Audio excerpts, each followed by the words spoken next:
All right. Thank you, everybody, for staying here and coming to our celebrations of the Darwin Day. I'm going to talk essentially about parasites that will occur in marsupials and several other fantastical neotropical mammals.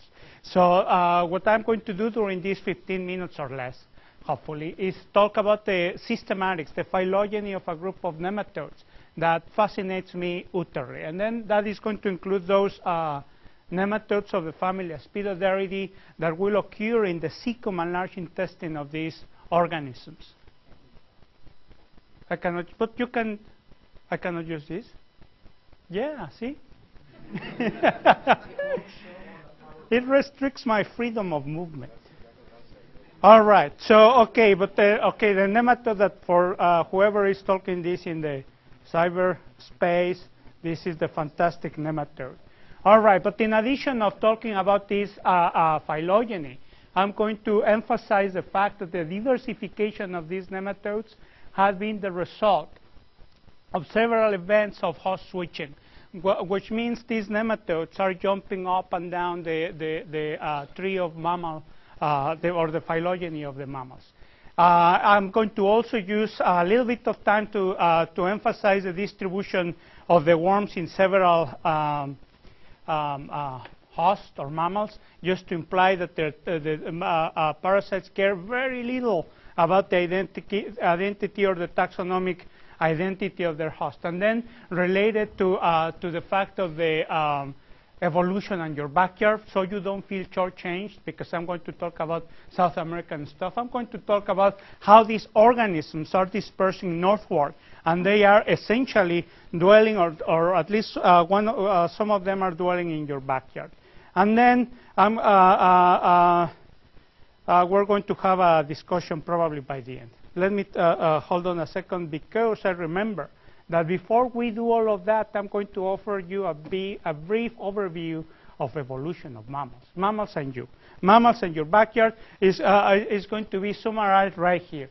So essentially, by the Triassic, we're going to have the very first ancestral mammal that we will have. Like fossils are going to be aged 200 million years old, give and take 5, 10 million years old, depending on which machine they are using and several other things. But the descendants of all of those, of that ancestor, could have diversified, have to use this, in sort of 11 lineages. Those 11 lineages gave place to very diverse groups with a bunch of species. From those, today we're only going to have 3 that are going to be accounted for: the monotremes and the placentals, which are going to be divided in eutherians and metatherians. Right here, the monotremes, these weird-looking mammals that are laying out eggs, and then from those eggs, then there's going to be a puppy just kind of like hatching and then looking for the nipple of the mother. And then in the other case, we're going to have the placental mammals that are going to be divided into 2 subcategories, right? The placentals, the eutherian, that are going to include us, and then the metatherian, the marsupials, those animals that are going to have, that once had a glorious kind of like cosmopolitan distribution, but then now they are going to be relictual to very few places in the world. Okay, why did I have this one here?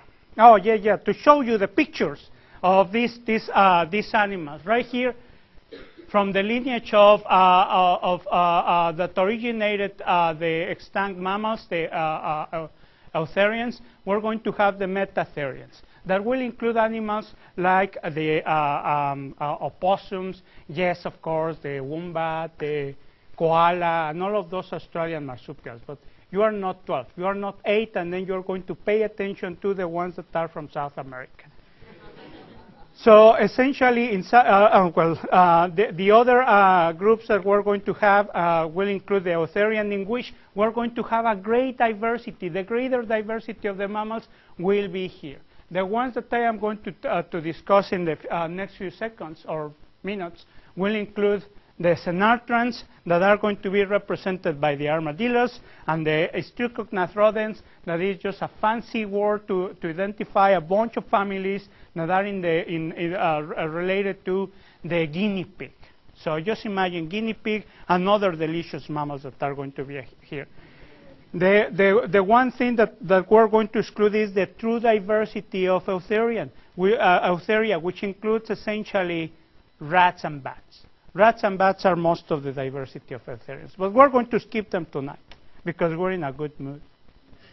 The thing that I need to emphasize is the fact that I'm going to kind of like try to make a big deal about the fact that 35 million years ago something happened on this beloved planet of yours. Something happened that accelerated the diversification of certain groups of mammals. Before we get to that point, let me tell you a little bit more about your beloved Earth. Right here, we're going to see planet Earth right at the moment of the Cretaceous-Paleogene boundary, right? So you might be familiar with this event because something very dramatic happened. What was that something very dramatic that happened? Does anybody remember? Dinosaurs went extinct. Most of the large-bodied dinosaurs just went belly up, and except the small-bodied dinosaurs, right, that are right now, today, wandering majestically in the form of pigeons and chickens.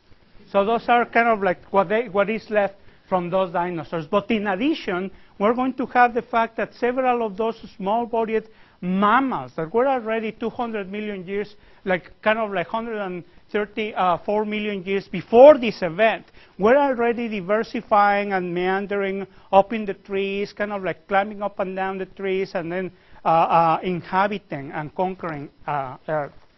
So what I have to tell you next is that by the Eocene, then we're, okay, yeah, I remember what I needed to tell you here.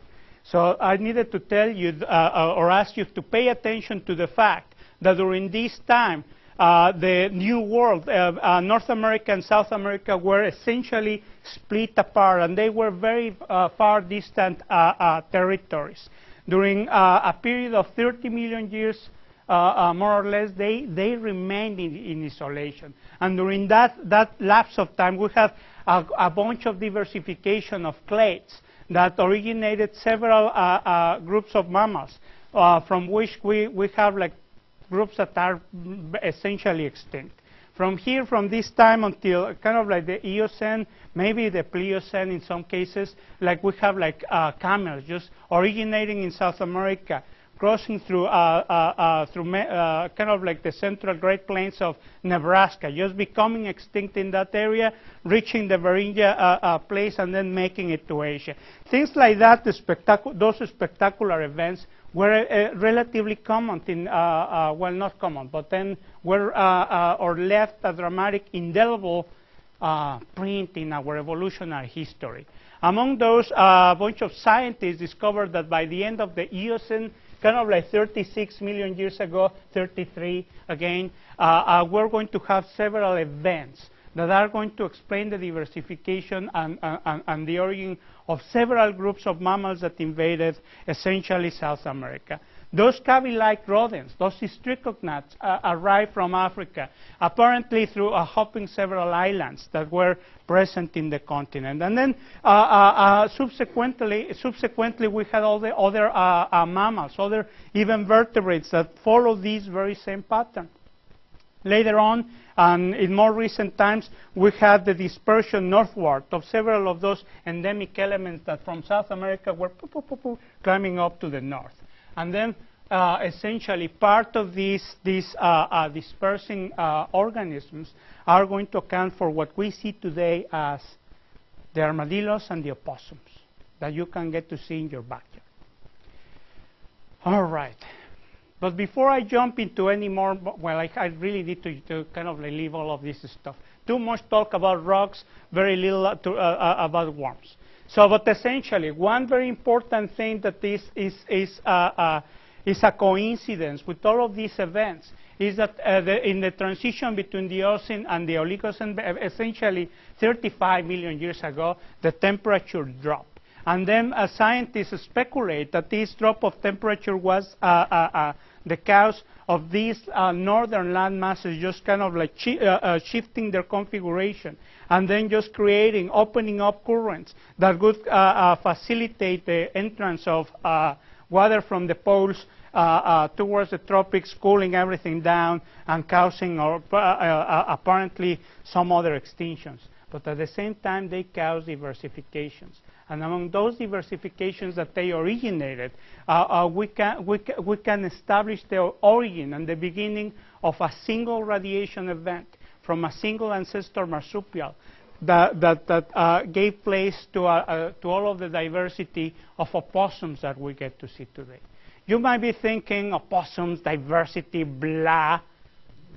However, there are 102 species of these fantastic creatures occurring all from central Argentina to kind of like southern Ontario, that now they are meandering in Canada and stuff. The ancestor of these animals was essentially an arboreal creature. And then their descendants were able to, or no, well, not were able. Well, whatever happened, happened. They diversified into more arboreal forms and other forms that were able to actually climb up and down the tree. These forms that we're going to call scansorial. Several other organisms that, as the ones that we're going to see in here, suffer or underwent modifications to enable them adapting to kind of like becoming carnivores. Well, they meat eaters and stuff. Others develop adaptations like web fingers that allow them to swim around and dive in shallow bodies of water. What I am telling you in short is these animals are amazingly diversified in terms of their anatomy, their physiology, and their habitats that they are going to have. And of course, they live in the best place that there is for organisms to live, the neotropics. These animals, now, if you want to be sad, they are going to be infected by a bunch of things. Some of those parasites are going to be very nasty, even nasty for us. But I'm going to tell you about these kind of like naive-looking parasites, the spidoderate nematodes, that are going to be essentially worms that are going to vary between 2 centimeters, 4 centimeters, the longest ones. They are going to occur in the large intestine and cecum of these organisms whenever they have them, and you can tell one apart from anything else that occurs in the universe because they are going to show several ornamentations around their lips. Their lips, they are going to possess 3 that will surround the mouth, will control these membranes that we call cordons, but they are essentially membranes covering groups that will facilitate the filtration of the debris that they are kind of like consuming in the gut of these organisms. These organisms love bacteria. They feed on those things. And then they are going to have relatively kind of like easy to tell distribution in that you're going to have certain species like Aspidodera rileti right here that will occur in opossums. Right here you're going to see the anterior end of one of these worms and then the posterior end of a male. Did I run out of time? Okay. I knew that I should have cut down all of that rock story, because I have to tell you the important stuff. And the important stuff is that in the distribution of these organisms, you're going to see the event or the fact that by reconstructing their phylogeny, you're going to predict the fact that these organisms enter 3 times independently, 3 times to North America using different hosts. In addition, they experience 4 events of host switching in which they are jumping from armadillos to opossums and then to sigmodontine rodents, and then from armadillos to cavi-like rodents, and then to pocket gophers. So essentially, these worms are going to pursue their resources, namely the bacteria that will be available in these marsupials. And then this one was the important part of the talk, but I'm going to basically summarize by telling you that we are trying to keep an eye on these organisms in case they might jump into any of our southern Illinois naive mammals, right? We are speculating this because they have already done it in the past. In the southern portion of South America, basically in the Paraná River, the sister group for this species, it's a sister clade includes two species that occur in these sigmodontine rodents. So in here, there are several elements that could prevent us from expecting such pattern, and then those include the fact that we don't have a great diversity of opossums because we only have one species. And then in addition, we don't have that many species of mammals with the low metabolic rates that characterize the mammals infected by these organisms. And then this one was just to tell you that we're looking this pattern all over the place. Like we squint and then we go like, aha. But then I think that I should stop and thank you for your patience.